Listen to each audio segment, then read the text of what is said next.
자, 오늘 55장의 내용은 우리가 지난주에 가난자, 이렇게 배고픈 자들은, 그런 자들을 주님께서 이렇게 초청하는 어떤 말씀이었어요.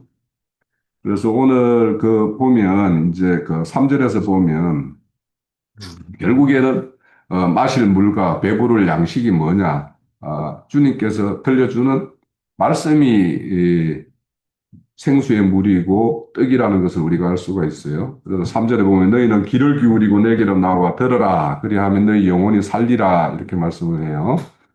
이것은 내가 너희들을 위하여 영원한 언약을 맺으리니 곧 다윗에게 허락한 확실한 은혜이니라. 이렇게 말해요. 그리고 우리 사무엘하 7장에 보면 다윗과 이렇게 하나님이 이제 약속을 주시는데 그 약속이라는 게 다윗이 잘나서 이렇게 하는 것도 아니고 뭔가 다윗이 특별해서 이런 것보다도 하나님의 은혜가 먼저인 거예요. 그런데 그 은혜를 받기에 합당한 어떤 거력을 가진 자이기도 다윗은 했던 모양이 있죠. 그래서 항상 이렇게 하나님께서 이렇게 샘터가 되어주고 떡이 되어주고 하는 것들은 다 은혜로 되는 것임을 먼저 이제 우리가 이렇게 말씀을 통해서 알 수가 있어요. 그래서 결국에는 그 은혜가 뭘로 찾아오느냐? 하나님의 말씀으로 찾아온다라는 거예요. 그래서 그것이 그 말씀이 없어서 당한 어떤 기가를 해소해 주는 것, 이것이 하나님의 어떤 일차적인 은혜인 것이고, 은혜의 어떤 본질이 여기에 있어요. 그래서 너희들이 듣고 들어라, 귀를 기울여서 들어라 하는 것은 결국에는 가난 자, 배고픈 자들은 하나님이 들려주는 음성에 귀를 기울이고 이렇게 들을 수밖에 없는 거죠. 그래서 우리가 이렇게 말씀을 들음으로 인해서 나의 어떤 영혼이 이렇게 가람을 해소하는 것을 우리가 알 수 있고, 그를 통해서 우리의 어떤 영이 살아나는 것. 그래서 살고 살리라 이렇게 말씀을 해요. 영혼이 살리라. 그래서 이 말씀은 결국에는 요한복음 5장 25절에 보면 죽은 자들이 하나님의 아들의 음성을 들을 때가 온다 이렇게 말씀하죠. 곧 이때라 듣는 자는 살리라 이렇게 말씀을 해요. 그러면 여기에서 이제 값 없이 돈 없이 이렇게 사서 먹는 포도주와 젖은 결국에는 그 주님이 오셔서 제자들에게 이렇게 들려준 그 말씀이기도 하고 또 그분이 다시 사셔서 그 영이 되셔서 우리 가운데 찾아오셔서 우리에게 들려주는 음성 그것이 이제 결국에는 여기에 이렇게 가난 사람, 배고픈 사람 그들이 이렇게 참는 어떤 양식과 음료가 되겠죠. 그런데 이제 이런 것을 다윗에게만 해 준 것이냐? 그러니까 다윗에게 준 언약은 47, 사무엘하 7장에 보면 사울에게서는 거둬들인 어떤 하나님의 인애를 말씀을 해요. 그런데 다윗에게는 너희들이 이렇게 허물과 죄를 이렇게 범할지라도 너희를 징계는 하겠지만 그 인애는 거두지 않겠다라는 거예요. 그러니까 우리 스스로가 이렇게 신앙하면서 다윗에게 주신 그 언약을 우리는 붙들어야 되는 거예요. 그러니까 내가 비록 지금 모양은 하나님의 말씀대로 온전히 하지 못하는 어떤 그런 형편에 있다 하더라도 그래도 하나님은 다윗에게 했던 그 약속, 인애를 거두지 않겠다라는 그 약속, 그 인애는 나에게도 적용된다라고 이렇게 믿는 것이 중요해요. 그래서 믿으면서 그 길을 가다 보면 나의 어떤 생각이 이렇게 뒤에 보면 이제 생각을 이렇게 말씀을 하죠. 그런 생각들이 바뀌는 어떤 시점이 오죠. 그래서 이렇게 주님이 이렇게 죽은 자 중에서 다시 살아나셔서 이제 생명 주는 영이 되게 하셨다라는 것, 이 약속이 다윗에게 줬던 그 약속과 똑같은 거예요. 그래서 그게 그 사도행전 13장 34절에 보면 똑같은 말씀이 나와요. 지금 이 55장 3절의 말씀이 그대로 이제 다시 인용이 돼요. 거기 보면 또 하나님께서 그를 죽은 자 가운데에서 다시 살리사 다시는 썩음을 보지 아니하게 하셨으니 이같이 말씀하시기를 내가 다윗에게 허락한 거룩하고 확실한 은혜 인자를 너희에게도 주겠다라고 말씀을 해요. 그러면 지금 사도들이 나아가서 예수님이 이렇게 행하신 그 일들을 이렇게 전하는 것, 이것은 뭐예요? 결국에는 하나님이 다윗에게 언약한 그 언약 가운데로 이렇게 초청하는 거예요. 똑같아요. 그래서 그 언약 가운데로 들어와야지만이 값없이 돈 없이 젖과 포도주를 사 먹을 수 있는 거예요.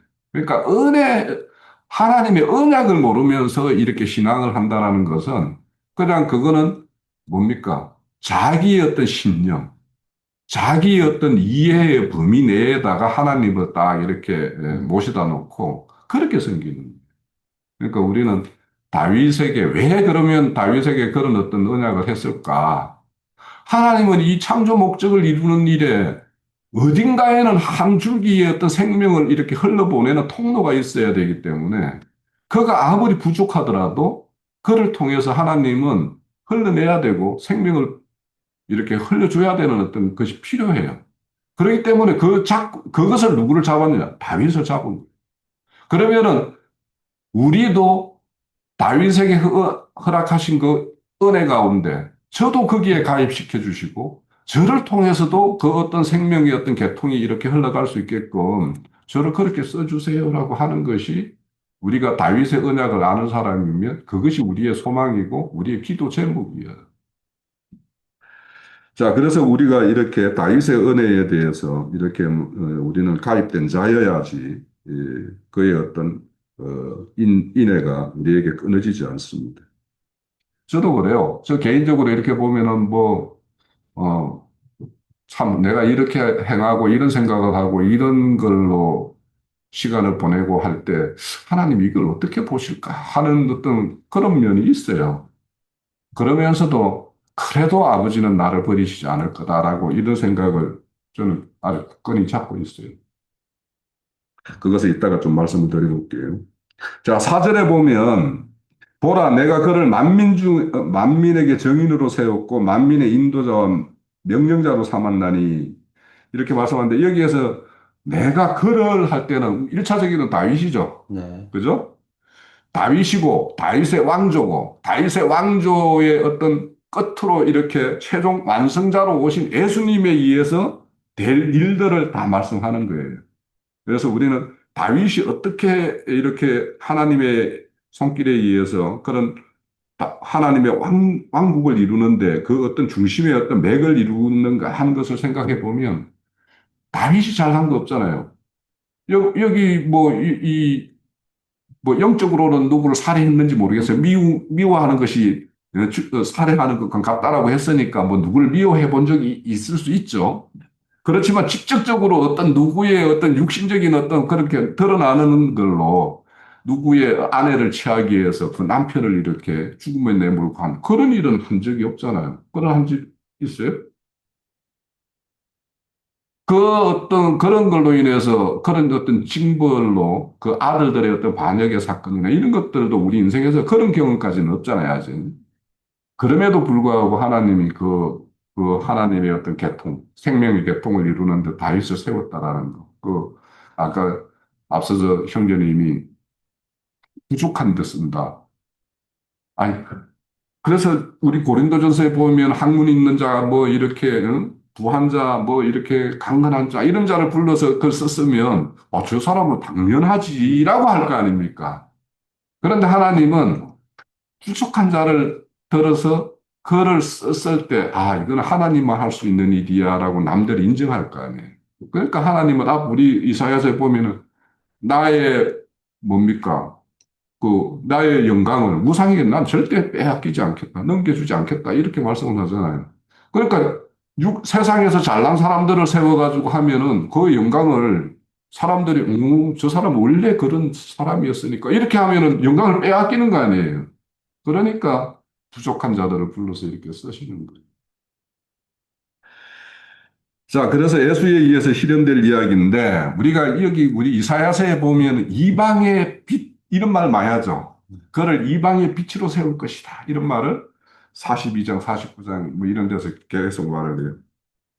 그것이 결국에는 다윗에 의해서 이렇게 흘러가는 어떤 그 생명의 계통을 그 이방의 빛으로 예수님이 오셨는데 그 이방의 빛을 누구를 통해서 비치고 있어요, 이 시대에.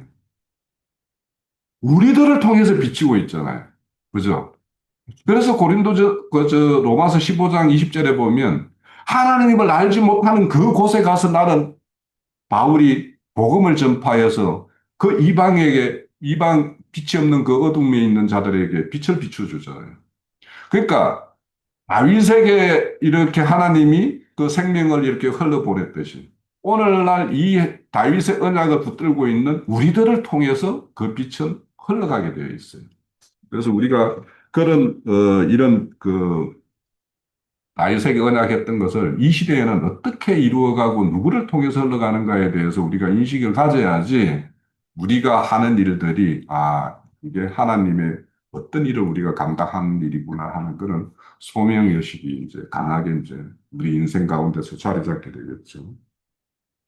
자, 5절에 보면 보라 내가 알지 못하는 나라를 내게 부를 것이요 너를 알지 못하는 나라를 내게로 달려오게 할 것이요 여호와 내 하나님 곧 이스라엘 거룩하신 이의 말미암아 그가 너를 영화롭게 하였느니라 이렇게 말씀하는데 자, 이 말씀은 우리가 앞서서 이제 42장에 보면 54장 2절에 보면은 너 장패를 넓히고 처소의 휘장을 아끼지 말고 이렇게 하는 일들의 실제가 이제 이루어지는 것이 뭐냐 하면 이방의 모든 족속들이 하나님을 이렇게 영화롭게 하는 그 나라의 왕국에 참여하는 일이 있을 것이라는 것을 말씀하고 있잖아요. 자, 이것이 이제 우리 에베소 2장에 보면 이방인과 유대인들 사이에 큰 벽이 있었죠. 한 벽을 예수님께서 허물었죠. 그죠? 그래서 예수 안에, 그리스도 안에서 하나가 되게 하셨어요. 자, 그런데 이 이사야서에는 더욱 선명하게 말씀하시는 것이 있어요. 이사야서 42장에 한번 가보세요. 아,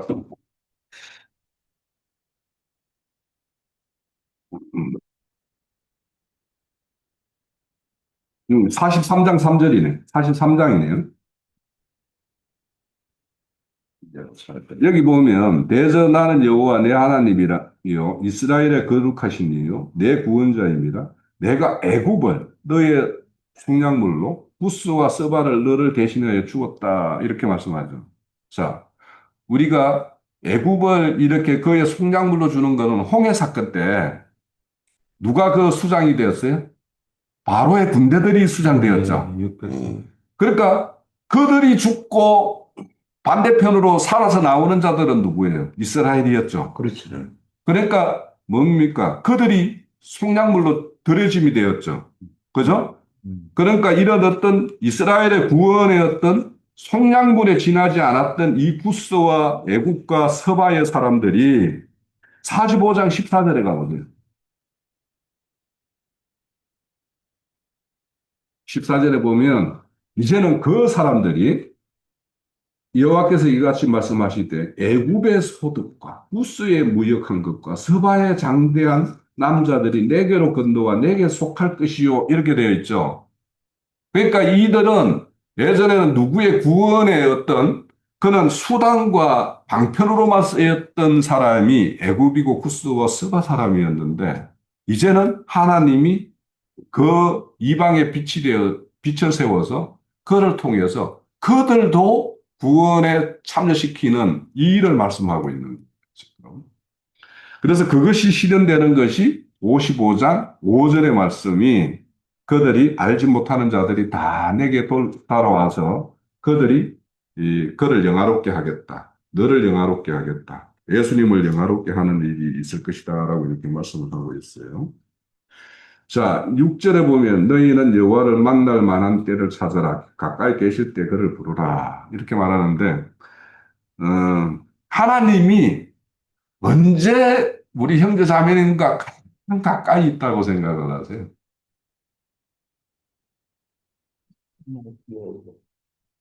실질적으로는 육신의 생각으로는 하나님이 나를 버렸다. 지금 그랬잖아요. 그죠? 그 포로된 자들이 하나님은 나를 버렸고 나를 잊어버렸고 나를 팔았다. 이렇게 생각을 하는데 하나님은 뭐래요? 난 너희들을 손바닥에 새기고 너희가 이렇게 떠났던 고토를 내 마음속에 늘 두고 그걸 바라보고 있다. 이렇게 말씀을 하잖아요. 그거는 뭐예요? 너희들을 잊지 않고 있고 너희가 다시 회복되어서 다시 돌아올 그날을 이렇게 하나님은 손꼽아 기다리고 있다. 이런 뜻 아닙니까? 그죠?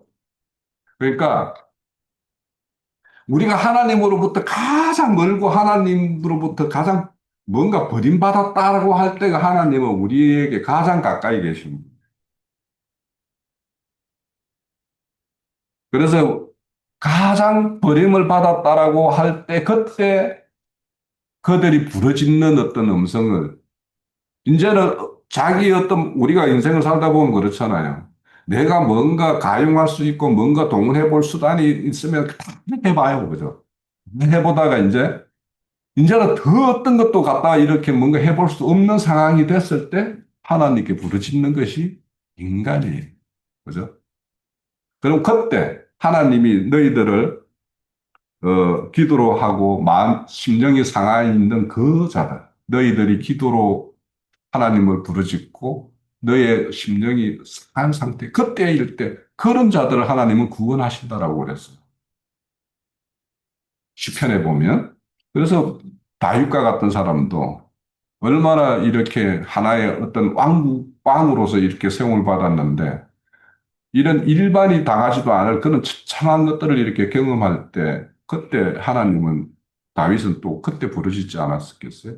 그때 하나님은 그의 음성을 듣는다 그랬어요. 아니 누구가 이렇게 할 때 뭔가 이렇게 부르고 부르짖을 때 그 소리를 들으려면 가까이 와서 들어야 될 거 아니에요. 그러니까 하나님도 그런 자들에게 가까이 듣고 지금 오늘도 너희들이 나에게 나와서 듣고 들으라 하면 하나님의 음성을 들으려면 가까이 가서 귀 기울여서 들어야지 듣는 거예요. 그때가 가장 가까운 거예요. 그러면 그렇게 가장 하나님과 가까운 것은 자기의 마음이 가장 낮아졌어요. 사람의 마음이 가장 낮아졌어요. 그때 하나님과 가장 가까운 곳에 있는 거예요. 그래서 우리가 하나님께 이렇게 부르짖을 수밖에 없는 그런 상황에 처했을 때, 그때는 하나님께서 가장 가까이 나와 함께 계신다라는 것을 우리가 아는 돼요.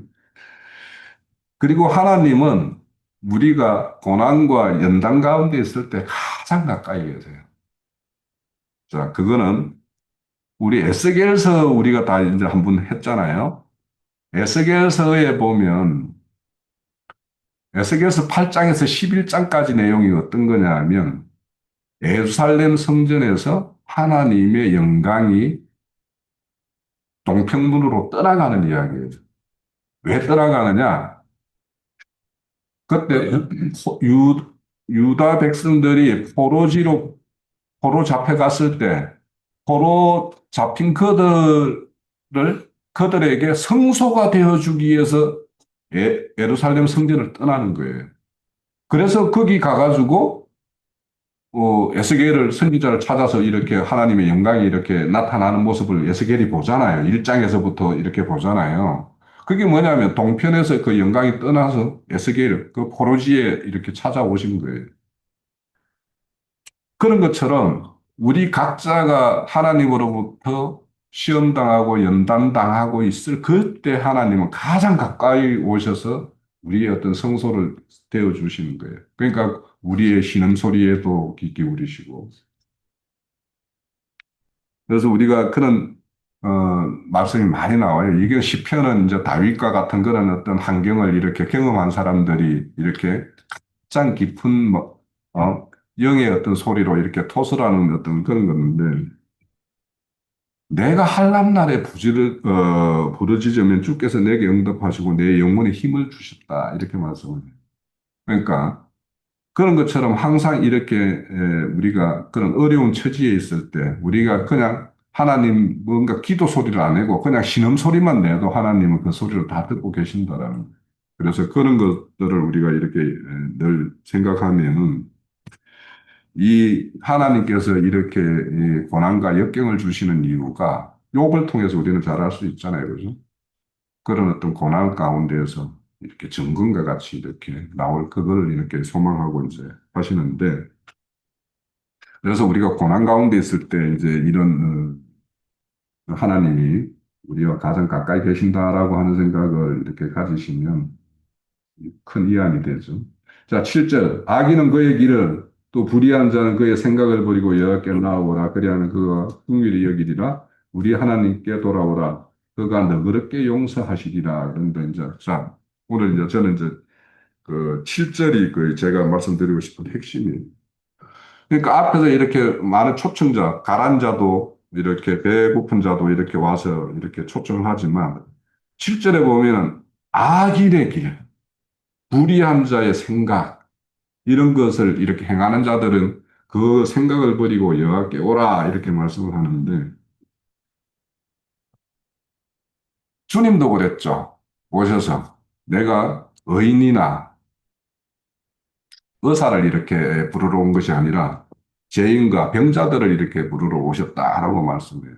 그러면 실질적으로 우리가 하나님을 떠나 살던 그 옛사람은 다 이 악인의 길을 행했던 자들이고 불의한 생각을 가지고 살았던 사람들이잖아요. 그런데 이제 우리가 그것이 악이고 불의인지를 모르고 살았을 뿐이죠.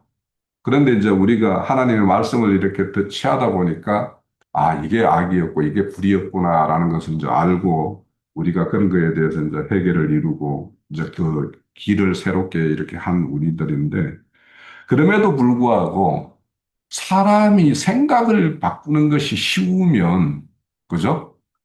생각을 바꾸는 거. 그러니까 우리가 누구의 말을 들으면 동의는 해요. 그죠? 아, 그 말이 맞는 것 같습니다. 하지만 그 들은 말대로 내 생각을 바꾸는 것은 쉽지 않아요. 그죠? 만약에 그게 쉬울 것 같으면 모든 사람이 구원에 이루겠지. 그런데 그 사람이 가진 생각은 그 어떤 사람의 어떤 존재성이나 그 사람이 추구하는 어떤 가치관이나 이런 것이 다 녹아 있는 것이거든요. 그러니까 우리의 어떤 자아라는 것은 한마디로 말하면 그 사람의 어떤 생각과 거의 매결같이해요.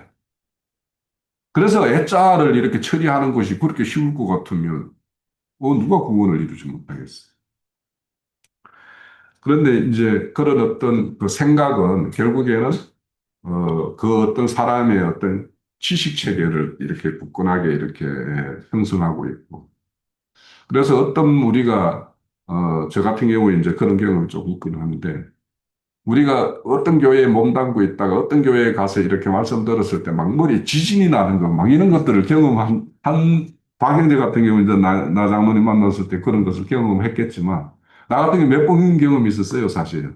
그러니까 일반 교회에 있다가 수원에 어떤 어디 좀 연로하신 분이 그 신고하는 교회, 그거 갔을 때 그 말 듣고 막 그냥 머리에 지진이 한번 났었어. 그러고는 이제 또 이 장로님 만나서 또 이 말씀 들으면서 막 머리에 지진이 났어요. 그러니까 그렇게 어떤 말씀이 이렇게 내 가운데 이렇게 활동력이 있고 운동력이 있어서 이렇게 살아있다라는 것은 기존 체계를 깨는 어떤 그런 어떤 지진 같은 것이 일어나지 않으면 아, 오늘 뭐 은혜 말씀 들었습니다. 좋았습니다. 이렇게 하고 가는 거예요. 그런데 이런 어떤 지진을 경험해야지만이 그 이제 거기서부터 이제 시작이 되는 거죠. 내 생각이 어떤 그 굳건한 어떤 그런 온기와 같은 그런 그게 이렇게 크랙이 이렇게 가기 시작하는 거. 거기서부터 이제 시작되는 건데 그런데 우리가 이런 것들을 이렇게 하나님이 깨는 방법 중에 우리에게 굉장히 본보기가 있는데 우리 찬양을 할 때 우리 탕자의 뭐 네. 찬양했죠. 우리 탕자를 한번 생각을 해보자고요. 제가 어제 이제 이 말씀 정리하면서 내가 누가복음 15장을 다시 한번 보게 됐는데 첫째 아들과 둘째 아들이 있죠, 그죠? 그 집에. 그런데 아버지가 그 어떤 유대인의 유산이라는 것은 아버지가 죽어야만 그 유산이 이제 아들에게 이렇게 분배가 되는 건데 아버지가 뻔히 살아있는데 둘째 아들은 유산을 분배해 달라고 해서 막 이렇게 종용해서 이렇게 치하에 갔죠. 그래서 먼 나라로 갔어요. 그래서 먼 나라로 가가지고 갈 때는 모르겠어요. 내가 아버지 유산 받아가지고 저 나라 가가지고 내가 10배, 100배 튀겨가지고 올 거라고 생각하고 그렇게 갔을 거 아닙니까? 그렇죠. 그런데 가가지고는 뭐 거기는 뭐 이렇게 hợp의했다라고 하는데 사실은 거기 이방 땅 가면은 그 사람이 뭐 그 어떤 그 나라의 어떤 뭘 알아요? 빼앗기기 쉬울 수밖에 없잖아요. 그래서 그 모든 걸 탕진하고는 대지치는 그 일을 했다고 그래요. 그럼 대지치는 일이라는 거는 우리가 뭐 알죠? 음? 군대 귀신 들린 뭐 우리 그 복음서에 보면은 산중에 이 돼지우리들 이야기 나오잖아요. 바다로 내달라 막 다 이렇게 죽는 그 사역을 했다라는 거죠. 돼지치는 사역. 그런데 결국에는 자신도 이제 돼지가 먹는 지엽년 열매를 먹게 되는 어떤 그런 걸로 이렇게 나타납니다. 자, 첫째 아들이 가진 어떤 생각, 둘째 아들이 가진 생각, 아버지 유산을 내가 받아서 나는 이렇게 꼬리타분하게 이거 막 이렇게 경작하는 게 아니라 나 이거 팔아가지고 도해지 가가지고 내가 큰 사업을 일으켜가지고 막 이런 생각하고 똑같은 거 아닙니까? 근데 그 생각이 깨지는 과정이 보면 그 둘째 아들이 그렇게 종용했을 때 아버지는 저 아들이 아직도 저것을 이렇게 잘 이렇게 경영하고 융통할 어떤 그런 능력이 안 되는데 아버지 눈에 보일 거 아닙니까? 그런데 아버지가 왜 허락을 했을까? 하면은 반드시 실패하고 이렇게 할 건데 그래서 우리 인생 가운데 우리가 둘째 아들 탕자와 같은 어떤 인생기를 모두 다 이렇게 경험해 보지 않았는가? 생각해 보면 다들 경험을 한 것들이 있죠. 그래서 하나님이 그 생각을 바꾸기 위해서, 그러니까 둘째 아들의 그 생각을 바꾸기 위해서 그 둘째 아들의 어떤 그 생각이 얼마나 허망한 것인가를 몸소 알아키기 위해서 허락하신 거 아닙니까? 그러면 그 아버지가 둘째 아들이 그렇게 나갔을 때 그 마음이 아버지의 마음이 집에 있는 첫째 아들에게 더 마음이 가 있었을까? 아니면 집 나간 둘째 아들에게 더 마음이 나가 있었을까? 생각을 해보면 둘째 아들에게 더 마음이 가 있겠죠, 그죠? 그거가 똑같아요. 아까 에스겔서의 똑같이. 포로 잡혀가 있는 자들, 그들에게 아버지는 하나님은 성소가 되어주기 위해서 그들 가운데 있기 위해서 그렇게 가는 모습이나 둘째 아들이 비록 그런 어떤 허무한 생각을 가지고 이렇게 행했지만 그렇게 허락하고는 그와 함께 이렇게 동행하는 아버지의 마음을 우리는 알 수가 있어요. 그래서 우리가 이 둘째 아들이 가지는 그 생각을 깨뜨리기 위해서는 그렇게 하나님이 허락을 하세요. 그러니까 우리가 지금도 우리 각자가 어째 보면 둘째 아들과 같은 그런 가정에 있는 사람도 있을 수 있고, 그걸 다 경험하고는 아버지 집으로 돌아온 자도 있을 거예요. 자, 그런 것을 우리가 생각을 해보면, 그 애국 먼 나라 가가지고 종의 어떤 신분으로 사는 거 아닙니까, 지금? 그 종의 신분으로 있는 사람이 아버지의 집으로 돌아왔을 때 다시 아들로 맞아주죠. 그죠?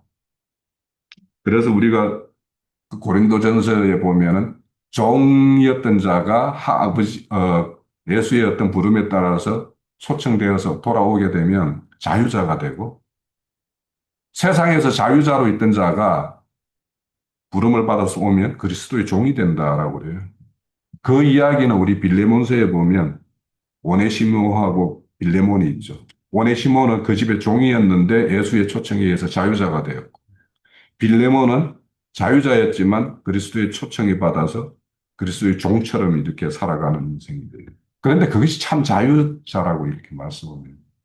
그래서 우리가 이렇게 참 자유자로 살아가는 거, 그러니까 그 생각의 어떤 전환을 이루기 위해서는 반드시 이런 과정들이 이렇게 필요했었어요. 그래서 우리가 지금 어떤 고난 가운데 있다 하더라도 그것이 하나님의 예, 은혜였고 다윗이 그런 어떤 우여곡절을 이렇게 겪은 것도 하나님의 은혜였던 거예요.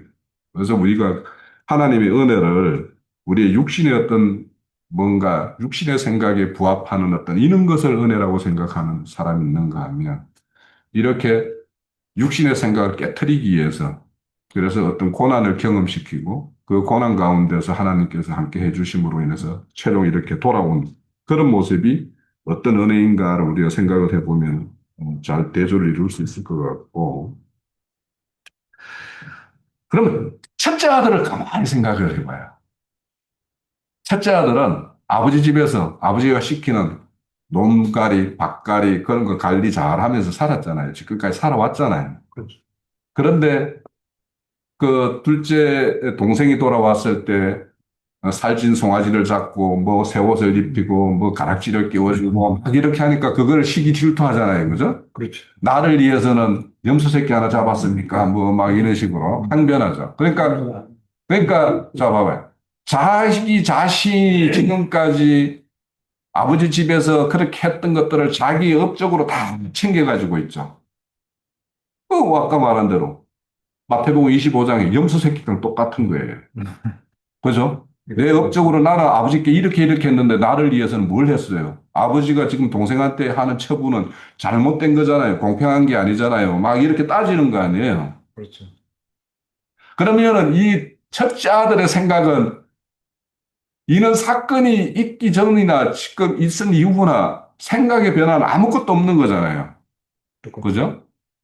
그래서 우리 인생 가운데서 우여곡절을 이렇게 겪는 거, 왜 남들은 겪지 않는 걸 나는 와 경험하는가, 이런 거에 대해서 우리가 다시 생각해 볼 필요가 있죠. 둘째 아들이 그렇게 경험했던 것과 같이. 자, 그래서 우리가 이렇게 생각을 바꾸는 것은 하나님에 의해서 어떤 사건과 환경을 이렇게 대비해서 그런 걸 통해서 하나님은 우리의 생각을 바꾸고 그 생각 바뀌는 것이 구원이에요, 결국에는. 그죠? 그렇죠.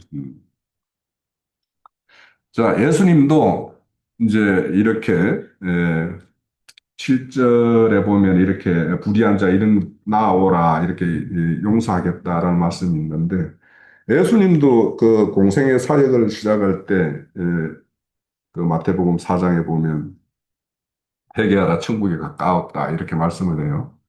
그런데 이렇게 공생애 하기 전에 우리 그 마태복음 4장에 보면 성령에 이끌려서 마귀에게 시험 받는 이야기가 나오죠. 음.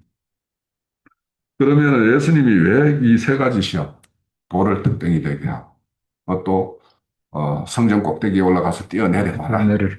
또, 높은 산에 올라가서 천하를 이렇게 보여주면서 너 나한테 절하면 이거 다 주겠다. 이런 걸 시험을 하잖아요.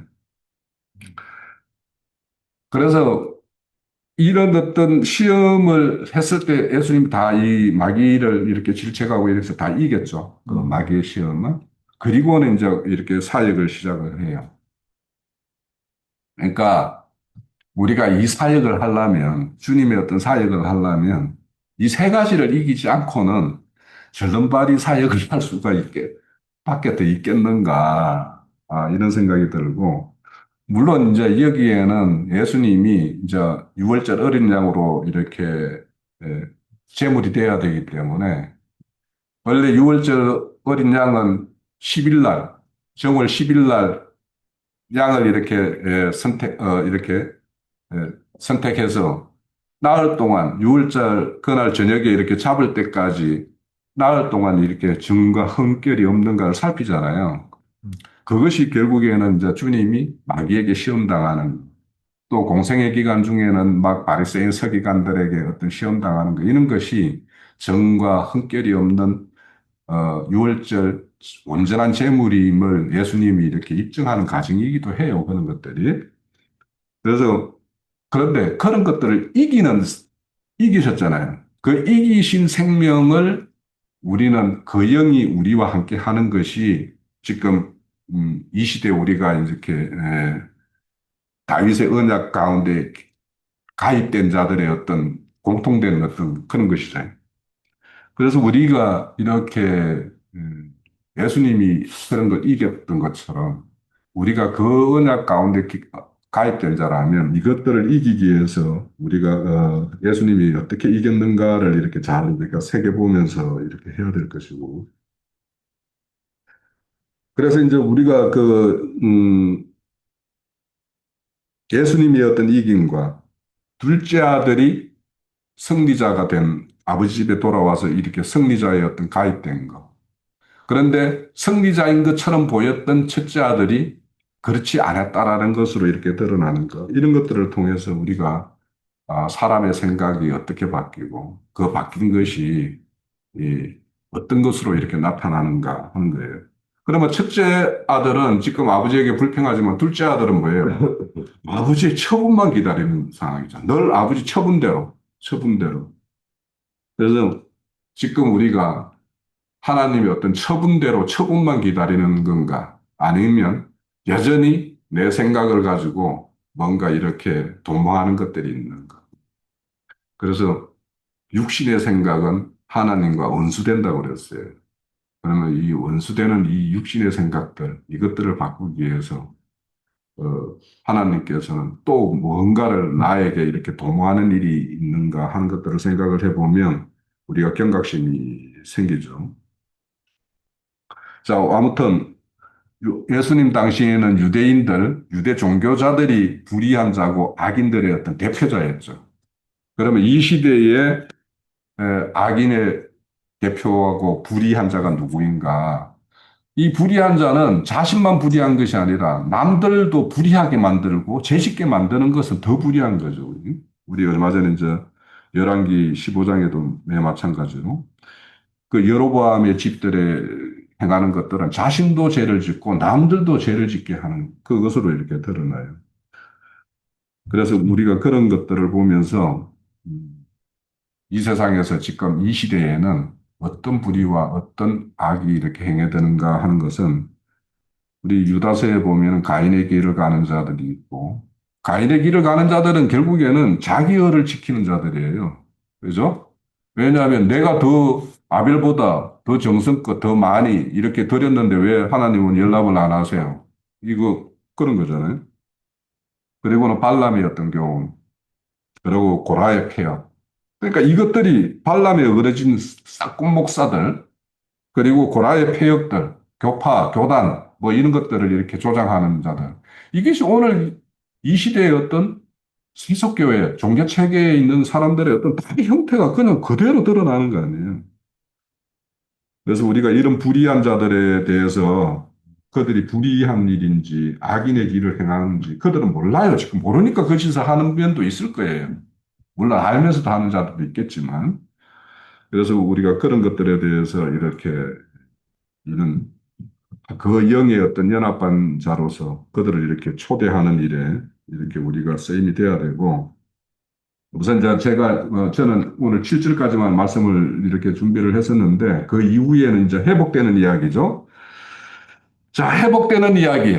결국에는 여기에 뭐 잣나무는 가시나무를 대기하고 화석류는 찔레를 대신하고 이런 거는 뭐예요? 결국에는 뭐에 의해서 될 일이에요? 하나님의 영에 의해서 될 일이에요. 그래서 에스겔서 26장, 36장에 보면 하나님의 영을 너희에 부어주어서 너희의 굳은 마음을 제하고 부드러운 마음을 주겠다. 이런 말씀이 나오죠. 그래서 그 영에 의해서 조성된 어떤 마음들, 이런 것들이 마음이 바뀌어야 되는 거예요. 생각이 바뀌어야 되고, 마음이 바뀌는 것이 결국에는 이런, 잣나무와 화석류가 이렇게 되는 거죠. 또 로마서 12장에 보면 너희 이 세대를 잘 분별해서 너희 마음을 새롭게 해라 이렇게 말해요. 하나님의 뜻을 잘 분별해서. 그러니까 하나님의 뜻이 어느 쪽에 있는가를 잘 분별을 해야 된다라는 거예요. 그런 것들이 내 마음을 새롭게 하는 거예요. 아, 저거는 저 길이 하나님이 원하는 길이 아니네 라고 생각이 되어지면 거기에서 딱 돌아서는 것이 마음을 새롭게 하는 첫 번째 일. 그리고 이제 그 회복된 자들은 지각을 사용한다고 그랬어요. 우리 그 히브리서 5장에 보면 장성한 자들은 지각을 사용하여 라는데 지각을 사용하면 연단을 한다라는 거예요. 지각을 한 번 사용하고 두 번 사용하고 세 번 사용하고 이렇게 계속 사용하게 되면 그 지각이 연단이 되어져요. 그래서 더 깊은 샘물에서 샘물길을 올릴 수가 있어요. 그걸 말해요. 그래서 그렇게 되면 하나님의 뜻을 더 세밀하게, 더 다양하게, 더 넓은 방면으로 하나님 뜻을 더 분별하겠죠. 그래서 장성한 자는 지각을 사용하여 연단받아 선악을 분별한다라고 그랬어요. 그러니까 하나님의 영에 의해서 지각이 열려 있는 그거로 인해서 선악을 분별하는 것과 지각이 전혀 열리지 않은 육신의 생각으로 선악을 분별하는 것은 전혀 다르죠. 그렇죠. 그래서 그런 것들을 이제 그래서 분별하면 생각과 마음이 달라지겠죠. 그래서 이런 것들이 결국에는 회복을 이루는 거예요. 그래서 우리가 이런 회복을 이루기 위해서는 그 영의 성령의 역사가 우리 안에서 어떤 거에도 걸림없이 이렇게 역사가 되어지면 우리의 생각과 마음이 이렇게 새롭게 되어지겠죠. 그래서 빌립보서에 보면 너희는 예수의 마음을 품으라 그랬어요. 예수의 마음이 무엇인가? 한번 오늘 이렇게 하나의 숙제로 던질게요. 예수의 마음이 무엇인가? 너희는 그 마음을 품으라고 그랬어요. 그래서 그것을 오늘 저는 숙제로 던지면서 오늘 말씀을 마칠게요.